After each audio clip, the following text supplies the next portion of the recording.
Hello friend, मैं हूं आपका दोस्त अजीत। डिस्क्रीट मैथमेटिक्स के इस बेसिक सीरीज में आपका एक बार फिर से बहुत बहुत स्वागत है। आज का जो हमारा सेशन होने वाला है वो मोस्ट इम्पोर्टेंट सेशन होने वाला है। जैसे अगर हम बात आपसे करते हैं कि रिलेशन तो पढ़ लिया, अब रिलेशन का कुछ ग्राफ रिप्रेजेंटेशन देख लेते हैं।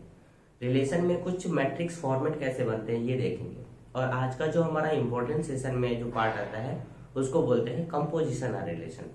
तो चलिए टाइम को वेस्ट ना करते हुए स्टार्ट करते हैं। ग्राफ रिप्रेजेंटेशन देखिए, पहला जो था हमारा ग्राफ रिप्रेजेंटेशन। ग्राफ रिप्रेजेंटेशन की अगर हम बात करें तो जैसे हमारे पास कोई सेट एक्स है, उसी सेट के कार्टेशियन प्रोडक्ट से हमारा ये रिलेशन कोई फॉर्मेट हुआ है। ठीक है, हम क्या करेंगे, जहां जहां जैसे जैसे ये रिलेशन दिया हुआ है सेम एज इसी फॉर्मेट से हम इस ग्राफ रिप्रेजेंटेशन को फाइंड करेंगे। कैसे, देखिए हमारे पास सेट क्या है, 1 2 3, 1 2 3 ले लिया। हम क्या करेंगे, इसको ऐसे बाइंड अप कर लेंगे। अब देखिए 1 कामा 1, तो 1 कामा 1 खुद से बना रहा है पेयर। 2 कामा 1, देखिए 2 कामा 1, तो 2 कामा 1 ये 2 कामा 1 हो गया। 3 कामा 1, 3 कामा 1 मतलब ये 3 कामा 1 हो गया। 3 कामा 2, 3 कामा 2 मतलब ये 3 कामा 2 हो गया। 2 कामा 3, 2 कामा 3 मतलब ये पोर्शन हो गया। अब 1 कामा 2, देखिए 1 कामा 2 ये 1 कामा 2 हो गया। ये 1 कामा 3 देखिए 1 कामा 3 हो गया। अब यहाँ पे कितना बचा, 2 कामा 2, तो 2 कामा 2 ये खुद का पोर्शन हो गया। ये पूरी प्रोसेस इसी फॉर्मेट से बनती चली जाती है। चलिए अब हमारे पास कोई दूसरा सेट है ए बी सी डी। ठीक है, जैसे ये ए बी सी डी आया तो हम क्या करेंगे, देखिए ए लिखेंगे, बी लिखेंगे, सी लिखेंगे और डी लिखेंगे। इसको भी ऐसे राउंड अप कर लेंगे, ऐसे, इसको भी ऐसे, इसको भी ऐसे। ठीक है, अब इस पेयर को, रिलेशन के पेयर को उठाएंगे ए कॉमा बी। देखिए ए कॉमा बी, बी कॉमा सी, देखिए बी कॉमा सी हो गया। सी कॉमा डी, देखिए सी कॉमा डी हो गया। डी कॉमा ए, डी कॉमा ए हो गया। बी कॉमा डी, देखिए बी कॉमा डी हो गया। ए कॉमा सी, देखिए ए कॉमा सी हो गया। ये पूरी एक बेसिक सा थॉट होता है, आप अच्छे से इसको देखिए, समझ में। अब देखते हैं मैट्रिक्स रिप्रेजेंटेशन, है ना। जैसे हमने ग्राफ रिप्रेजेंटेशन देख लिया, मैट्रिक्स रिप्रेजेंटेशन में सेट हमारे पास 1 2 3 है ना, इसके एलिमेंट है और इस रिलेशन को फॉर्म आउट कर रहा है। तो क्या करेंगे, देखिए ध्यान से, इसको सबसे पहले ये होता है matrix representation with respect to relation, है ना। देखिए ऐसे करिए, 1 2 3 कर लीजिए, 1 2 3 कर लीजिए, ऐसे फॉर्मेट में, है ना। देखिए 1 कामा 1, अगर इस ये जो रिलेशन है, अगर 1 कामा 1 लाइज कर रहा है तो हम वहां पे 1 लिख देंगे। ठीक है, देखिए 1 कामा 2 यहां भी लाइज कर रहा है। क्या 1 कामा 3 है, 1 कामा 3 है, नहीं, तो जहां नहीं होगा वहां पे हम क्या लिख देंगे, 0 लिख देंगे। ठीक, देखिए 2 कामा 1 है, देखिए इसके रिस्पेक्ट 2 कामा 1, अब कोस है यहाँ पे, देखिए ये 1। क्या 2 कामा 2 कहीं दिख रहा है, देखिए 2 कामा 2 दिख रहा है, नहीं, हम यहाँ पे 0 लिख देंगे। ठीक है, 2 कामा 3 है, 2 कामा 3 नहीं दिख रहा, फिर हम क्या लिख देंगे, 0 लिख देंगे। ठीक है, 3 कामा 1 है, 3 कामा 1 है, यहाँ पे हम 1 लिख देंगे। क्या 3 कामा 2 है, देखिए 3 कामा 2 है, इसमें है, नहीं, 0 लिख देंगे। 3 कामा 3 है, 3 कामा 3 है, तो 1 लिख देंगे। ये सारी चीजें इसी तरीके से बाइंड अप होती है। चलिए अब दूसरे एग्जांपल से देखते हैं। हमारे पास कोई दूसरा एग्जांपल है जो कि सेट ऑफ इंटीजर, बेसिकली वो क्या कर रहा है, 1 2 3 4 को कंटेन कर रहा है।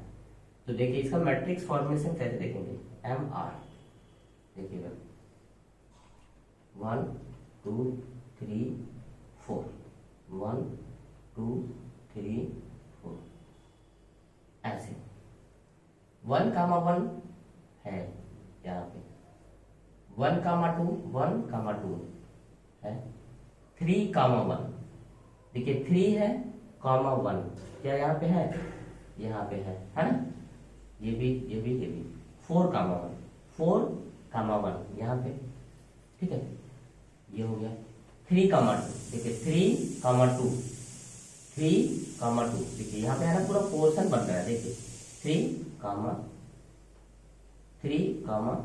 2 है ना, ठीक है 3, 2 बन रहा है पोर्शन, ठीक है 3, 4, देखिए 3, 4 यहाँ आएगा, ठीक है 2, 4 देखिए यहाँ पे 2 है और ये 4 है यहाँ पे, और देखिए ये सारी चीजें कंप्लीट हो गई ना, तो हम क्या करेंगे, जहां जहां हमारा खाली वहां पर लिख देंगे 0, ठीक है, देखिए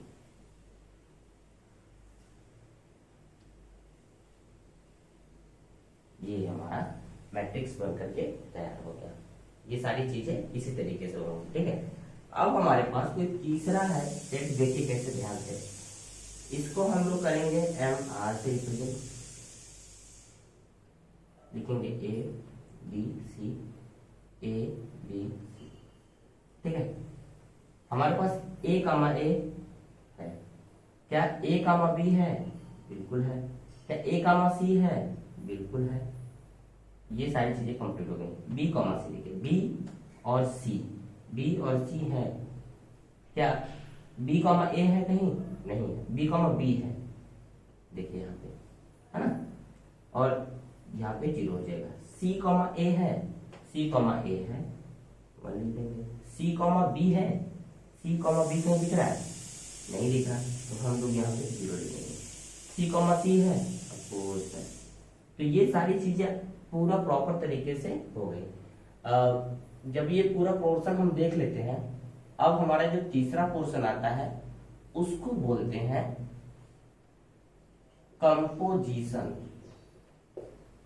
कंपोजिशन ऑन रिलेशन। चलिए स्टार्ट करते हैं। अब बात करते हैं कंपोजिशन ऑफ रिलेशन। जैसे हमारे पास कोई सेट A है, दूसरा सेट B है और तीसरा सेट कोई C है। बेसिकली ये सब क्या है? एक सेट है। इन्हीं सेट से एक रिलेशन फॉर्मेट हो रहा है जो कि क्या है? A to B है, और दूसरा रिलेशन बन रहा है जो B to C है। और इसी का डेफिनेशन पोर्शन की बात करते हैं तो हम ये बोलते हैं कि R is a subset of A cross B, और S के फॉर्मेट में बोलेंगे तो B is a subset of, S is a subset of B cross C। ये हमारा बेसिकली रिलेशन का डेफिनेशन होता है। अब देखिए, हमें अब निकालना क्या है? कंपोजिशन ऑफ रिलेशन निकालना है। तो रिप्रेजेंटेशन फॉर्मेट ये होता है ना। जब इन दोनों के बीच में हम ये निकालते हैं तो हम ये बोल सकते हैं कि ये जो रिलेशन फॉर्मेट हो रहा है वो कैसे बन रहा है? A to C बन रहा है, या फिर SOR। जब हम इस फॉर्मेट में लिखते हैं तो हम ये बोलेंगे कि जो ये हमारा रिलेशन फॉर्मेट हो रहा है वो C to A बन रहा है। चलिए हम एग्जांपल से समझेंगे ना तो और अच्छे समझ में आएगा। हमारे पास कोई रिलेशन R है जो कि 1 1 1 2 2 3 और 3 4 से मिलकर बना है।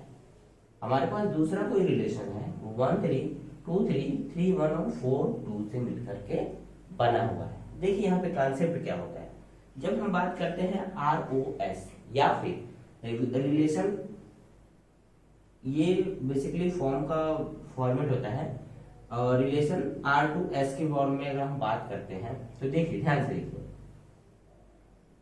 इसको उठाया, देखिए ये जो देखिए जैसे A है ये B है, ये एंड हो रहा है 1 से, इनिशिएट हो रहा है 1 से, एंडिंग और इनिशिएटिंग में खत्म कर देंगे। देखिए A हो गया, बचा क्या है? C लिख दिए यहाँ पे, ठीक। अब इसलिए चेक करेंगे, देखिए 1, 2 से, देखिए 2 से एंड हो रहा है, 2 से इनिशिएट हो रहा है, तो 1, 3 पहले लिख दिया तो बार बार लिखने की जरूरत नहीं है। 2, 3, अब देखिए 3 से एंड हो रहा है, 3 से इनिशिएट हो रहा है, तो 2, 1 यहाँ तक कोई डाउट नहीं, ठीक। 3, 4, देखिए 4 से क्या हो रहा है? एंड हो रहा है, इनिशिएट 4 से होना चाहिए, तो 3 और ये वाला 2, ये पूरा ये आंसर है, ठीक है। दूसरा देखते हैं। अब हम इसी में बात करते हैं SOR की बात करते हैं, मतलब उल्टा कर लिए। देखिए कैसे 1, 3 एंड हो रहा है किससे? 3 से, तो अब हमको इसमें से ऐसा कौन सा फॉर्मेट बताइए जो कि इनिशिएट होता हो 3 से। देखिए 3 ये वाला 1 और ये 4 ठीक। अब देखिए हमें क्या करना है? इंड हो रहा है 3 से, इनिशिएट होना चाहिए 3 से, तो कितना लिखेंगे 2 और ये कामा 4। ठीक, अब देखिए इसीलिए चेक करेंगे 3 कामा 1 से क्या हो रहा है, इंड हो रहा है। और एक तरीके से देखा जाए, देखिए यहां भी 1 है, यहां भी 1 है, तो हम क्या लिखेंगे, देखिए ये वाला 3 और ये वाला कामा 1। ठीक है, अब देखिए इसी फॉर्मेट में अगर हम बात करते हैं तो 1 से क्या हो रहा है, एंड हो रहा है, और 1 से यहाँ पे इनिशिएट हो रहा है, तो 1 मतलब ये वाला 3 और ये वाला 2। ठीक है, 3 कामा 2 हो गया। अब देखिए 4 कामा 2 से देखते हैं, 2 से एंड हो रहा है। अब ऐसा कोई नंबर बताइए जो 2 से इनिशिएट होता हो। देखिए 4 कामा 2 से क्या हो रहा है, इनिशिएट हो रहा है, मतलब ये एंडिंग पोर्शन है और ये इनिशिएटिंग पोर्शन है, तो ये इसका ये 4 और इसका ये एंडिंग पर 3। ये सारी चीजें बहुत सिंपल है। अभी हम 2-3 क्वेश्चन और कर लेते हैं जिससे क्लैरिटी आ जाए। ठीक है, चलिए अब बात करते हैं, हमारे पास एक कोई रिलेशन है जो कि 1 कामा 1, 2 कामा 1 और 3 कामा 2 से रिप्रेजेंट हो रहा है। अब हमको बताना है आर स्क्वायर की वैल्यू। बेसिकली इसका आर स्क्वायर को हम ऐसे लिखते हैं, ठीक है, ऐसे, तो इसकी वैल्यू हमको फाइंड आउट करनी है। देखिए क्या करेंगे, सेम एज एक और रिलेशन इसी के फॉर्मेट में लिख लेंगे, 1 कामा 1, 2 कामा 1 और 3 कामा 2। इन दोनों के बीच में अगर हम ये कर दें तो ये प्रॉपर एक ये बन जाएगा। ठीक है, और इसी को हम बोलते हैं आर स्क्वायर। ठीक है, देखिए इसको उठाएंगे 1 comma 1, R O R square equal to, इसको उठाया हमने, क्या लिखेंगे, देखिए 1 कामा 1, इसको देखिए इससे इंड हो रहा है, इससे इनिशिएट हो रहा है, तो हम ये लिखेंगे ना 2 कामा 1। ठीक, 2 कामा, देखिए इससे इंड हो रहा है, इससे इनिशिएट हो रहा है, तो हम ये लिख सकते हैं ना 3 कामा 1। ठीक, अब देखिए हमारे पास क्या बचा है, देखिए 2 कामा 1, इससे हम चेक कर लिए कि 2 कामा 1 है कि नहीं, हो गया। 3 कामा 2, देखिए 2 से इंड हो रहा है और इससे इनिशिएट हो रहा है, खत्म हो गया। अब ऐसा कोई सा भी नंबर है जो कि 3 से लास्ट हो रहा है और इससे इनिशिएट हो रहा है, नहीं, तो हम ये बोलेंगे इसकी वैल्यू कितनी आएगी, सेम है, कितनी आएगी। ठीक, अब देखिए हमारे पास कोई दूसरा है आर जो कि ये फॉर्मेट कंप्लीट कर रहा है और एस जो है ये कर रहा है। अच्छा एक चीज हमको बताइए, अगर हम बोले कि आर और एस निकालें तो क्या इसमें कोई ऐसा नंबर है जो कि सिमिलर है, नहीं है, तो हम क्या बोलेंगे, इस केस में ये 5 होगा। अच्छा जब ये 5 है तो इस केस की अगर हम बात करें तो तब पर भी तो कोई कॉमन नहीं हो रहा, तो क्या करेंगे, 5 कर देंगे। ये सारी चीजें इंपॉर्टेंट है, देखिए आती सबको है, लेकिन थोड़ा सा कर लेंगे तो ज्यादा बेटर होगा।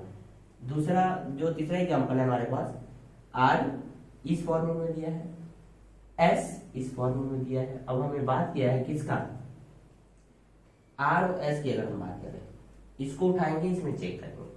देखिए 1 कामा ए से क्या हो रहा है, देखिए ए से एंड हो रहा है, लेकिन यहाँ पे ए से स्टार्ट हो रहा है, तो हम क्या लिखेंगे 1 कामा 4। यहाँ तक कोई डाउट नहीं है। ठीक है, देखिए ए कामा बी से क्या रहा, एंड हो रहा है, लेकिन बी से क्या रहा है, इनिशिएट हो रहा है, तो हम क्या बोलेंगे, जल्दी से बताइए, ए कामा 3। ठीक, देखिए एंड हो रहा है डी से, इनिशिएट हो रहा है डी से, क्या लिखेंगे बताइए, बिल्कुल क्या लिखेंगे, देखिए सी लिखेंगे और क्या लिखेंगे, डी लिखेंगे। ठीक, इसमें देखिए क्या करेंगे हम लोग, सी से एंड हो रहा है, सी से इनिशिएट हो रहा है, तो हम क्या लिखेंगे 3 और ए लिखेंगे। ठीक है, ये हमारा रिलेशन पूरा प्रॉपर तरीके से फाइंड आउट हो गया है। आई होप ये सारी चीजें आप लोगों को अच्छे समझ में आ रही होंगी। चलिए आज के लिए इतना ही रखते हैं, कल का जो हमारा टॉपिक होगा वो होगा क्लोजर प्रॉपर्टी, जो कि मोस्ट इंपॉर्टेंट टॉपिक होता है। चलिए, थैंक यू सो मच।